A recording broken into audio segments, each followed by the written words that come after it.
So why the name After Skool? Yes. That's a good question, and we kind of touched on it when we were.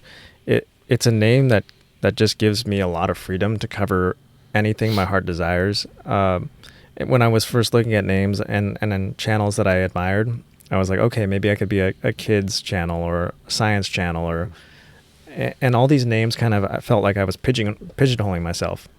And with the name After Skool, it's kind of a play on words because it's Skool, and it's kind of a cool way to spell it.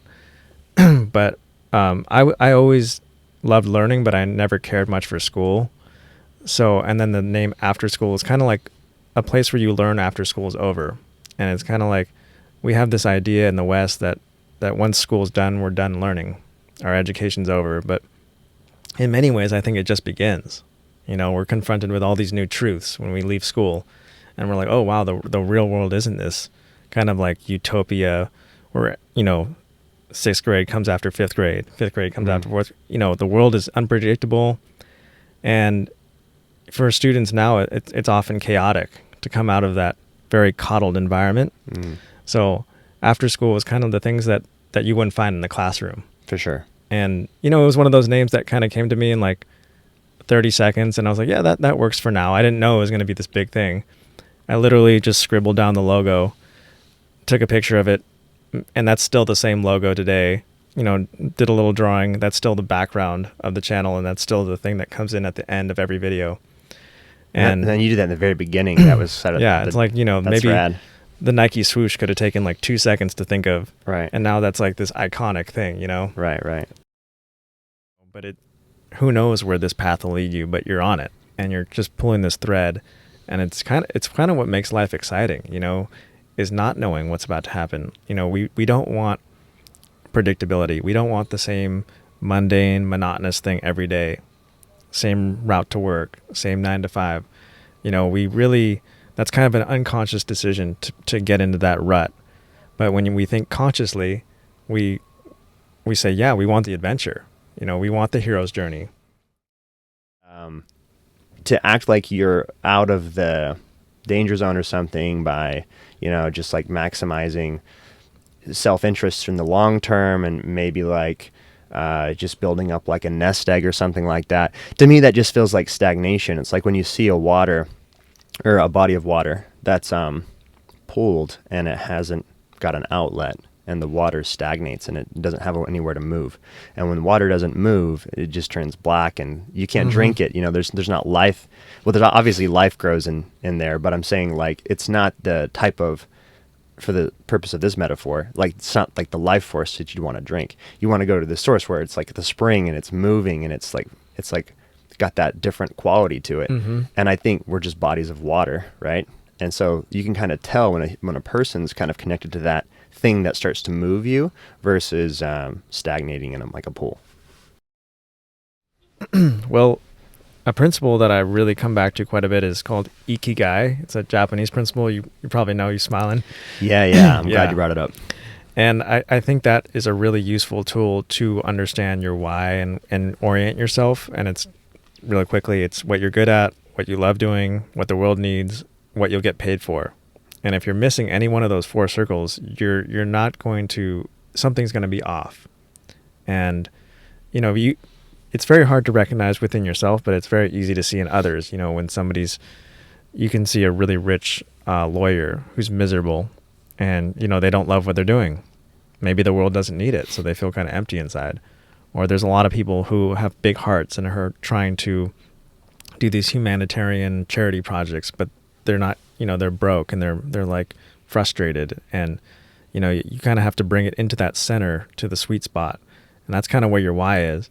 And if you just shoot down that sweet spot. So anytime I felt out of balance, I'm like, okay, this is a great passion project and all, but you kind of need to turn it into a lucrative business. You have an employee, you have somebody depending on you now. You have to actually provide for them.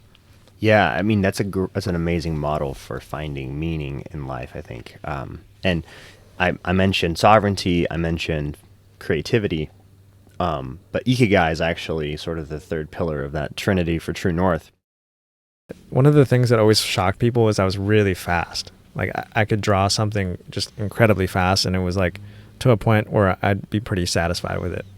And then I'm like, somebody's spending 30 hours on the same drawing, and their end product might look better, but I did it in 10 minutes. So yeah, one of my I do things really fast, and that lends itself quite well to that animation style, because those drawings aren't like oil paintings. Right. They're I pretty much get them to the point where the viewer can recognize, oh, okay, I know what they're showing there. I always try to take it farther each video and make the art, more in depth. But yeah, the whiteboard animation style, I first came across it in like 2009, maybe 2010, and I thought it was so cool because it kind of merges all these different learning styles into one. You are watching somebody draw, so it's not really a traditional animation. There isn't, the movement is in the unfolding of the creation. The characters don't move. The drawings are static. You're just watching somebody draw, so it's not really even technically an animation. And I thought it was going to be like a fad. It was really popular for a little while, and it's still around, which is interesting. And I think my style is stands out because it's my original art. I'm not using a software or anything. It's all done on a whiteboard with Expo dry erase markers. So it has this unique feel, and like there's a lot of programs that you can put in, like clip art or vector art, and some digital hand will kind of like follow a line, and that looks really unnatural. Whereas like with mine, you can see the shadows, you can see like this is an actual hand on a whiteboard. So it has more of a real feel, and it combines all those learning forms. It's visual, I'm writing the text out, so it's written, it's audio, and then in a way you kind of feel like you're experiencing it. You feel like you're doing it because you can kind of see, maybe that's my hand. So it stuck around longer than I thought, and I'll keep doing it until like it's just like a completely dead horse. If you look into the past, then you don't have to look for too long to realize, like, well, every civilization's come to an end, Right. And then you start to listen to guys like Randall, and you start to get more of a sense that things are the Earth's old. And, even us as like the species that we are now is fairly old. 300,000 years is quite a long time. Exactly. Compared to the fraction of time of Earth's history that we've been, like modern history or something like that, post-agrarian Homo sapiens.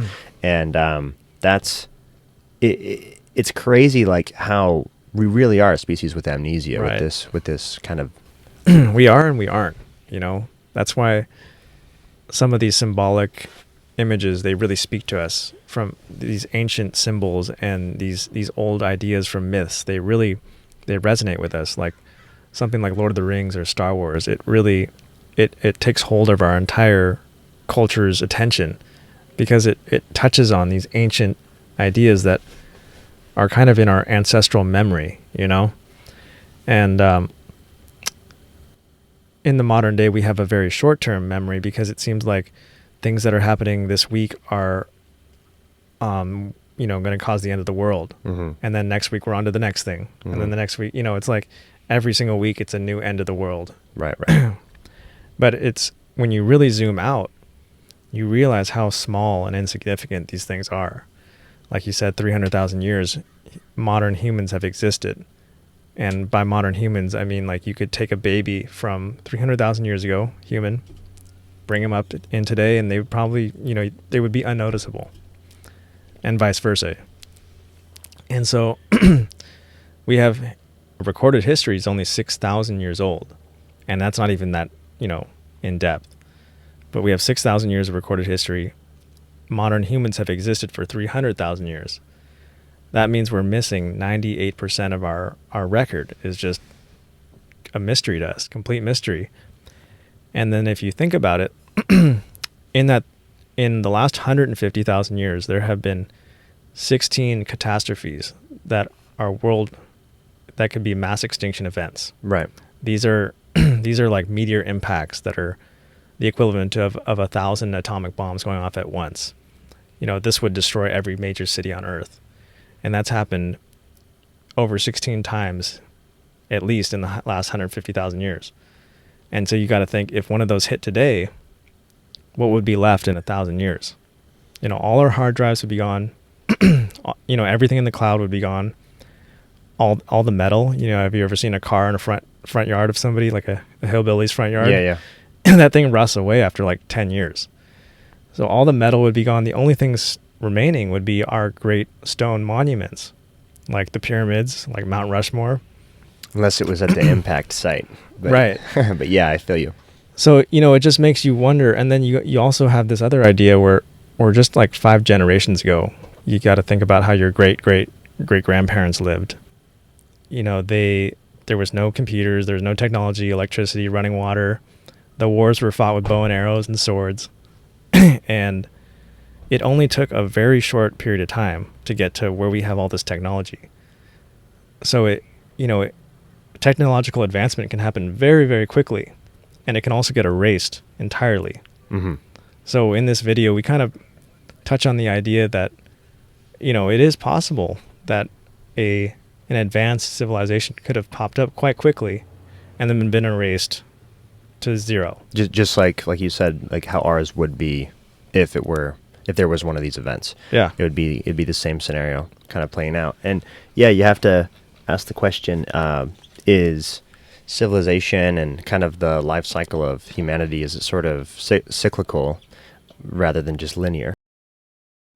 There is anomalies, and there is a Younger Dryas climate event, and there is meltwater pulse 1b. Right. You know what I mean? Like there are these things in the geology of the scablands and the canyons of the world, right?